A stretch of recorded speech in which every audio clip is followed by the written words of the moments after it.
देख रहे हैं समाचार आप मराठी। विक्रोळी पूर्व येथील विक्रोळी गावामध्ये 95 नंबर व 104 नंबर अंगणवाडी, ज्या अंगणवाडीमध्ये आज दिनांक 17/2/2025 रोजी सार्वजनिक आरोग्य खाते या अंतर्गत मुलांच्या पोषणाकरिता व कुपोषित मुलांकरिता आरोग्य व्यवस्थित राहावे याकरिता महानगरपालिकेने आशा वर्कर व इतर त्यांची टीम ही नेहमीच विभागामध्ये रोगराईबद्दल नेहमीप्रमाणे विचारपूस करत असतात। ज्यांना कोणाला काही त्रास असेल ते त्यांची नोंद करून त्यांना रुग्णालयात जाण्यासाठी सुद्धा सूचना करत असतात। परंतु विक्रोळी विभागात महाराष्ट्र शासनांतर्गत एकात्मिक बालविकास योजना अंतर्गत राष्ट्रीय पोषण अभियान राबवणाऱ्या अंगणवाडी सेविकांमध्ये तिथे भरगतून असा विचार करण्यात आला, म्हणून यांनी कुपोषित मुलांसाठी व पोषण आहार परिपक्व मिळण्याकरिता त्यांना आज लसीकरणाचा मोहीम राबवण्यात आली। या मोहिमेमध्ये 95 नंबर आणि 104 नंबर अंगणवाडी सेविका व मदतनीस तसेच महानगरपालिकेचे डॉक्टर देखील इथे उपस्थित होते व त्यांची टीम देखील या ठिकाणी आली होती। आपण पाहू शकतात त्यांनी केलेल्या आज लहान मुलांच्या लसीकरणमध्ये कुठल्याही प्रकारचे जे नवजात बाल असेल त्यांचे जे बीसीसी वगैरे काही राहिले असेल ते देखील या ठिकाणी देण्यात आलेले आहे।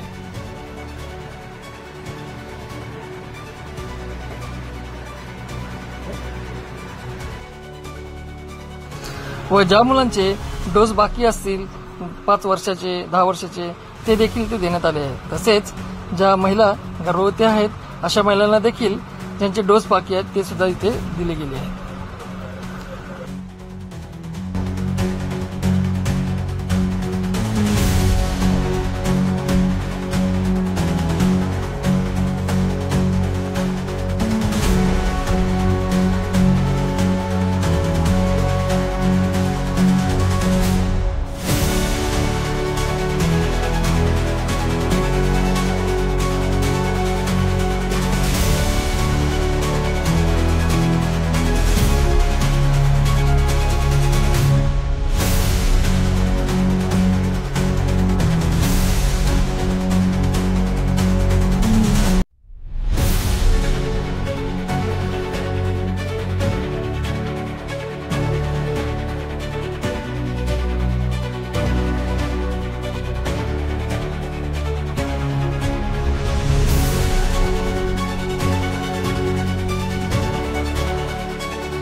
स्टॉप आहे।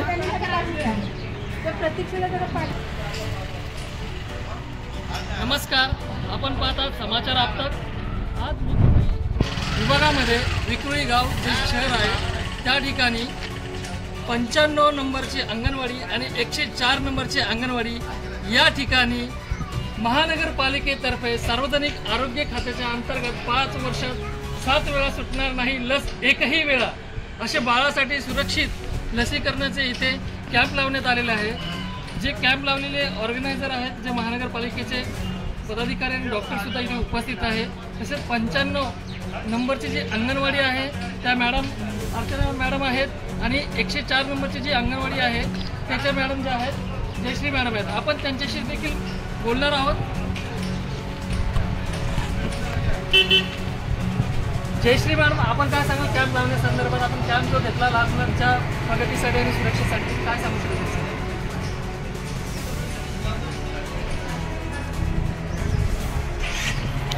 मुलांचे आरोग्य तसंच त्यांचं कुपोषण वाढू नये यासाठी आपण लसीकरणाचा एक कॅम्प घेत आहोत. आरोग्यासाठी हे लसीकरण करणं फार गरजेचं असतं. Thank you madam. आपका नाम क्या है दीदी? रुबी कुमारी जे आपल्या इथे आलेले आहेत, त्यांची जी छोटी चिमुकली आहे, त्यांनी ते लसीकरण घेतलेलं आहे. तर मी त्यांच्याशी दोन संवाद करणार है. आप मैडम बताइए, यहाँ पर आपके बच्चों को यहाँ पर लसीकरण दिया गया आंगनवाड़ी में, तो आपको कैसे लगा? अच्छा लगा. तो उससे बच्चे के लिए अच्छी सेहत रहने के लिए अच्छा है या कैसा है? अच्छा है. तर त्यांचं म्हणणं आहे की लसीकरणाचे कॅम्प हे घेतले गेले पाहिजेत आणि मुलांसाठी खूप कुपोषित जी मुलं आहेत त्यांच्यासाठी कुपोषण हे दूर केले जाईल, त्यासाठी हे लसीकरण घेणे खूप गरजेचे आहे.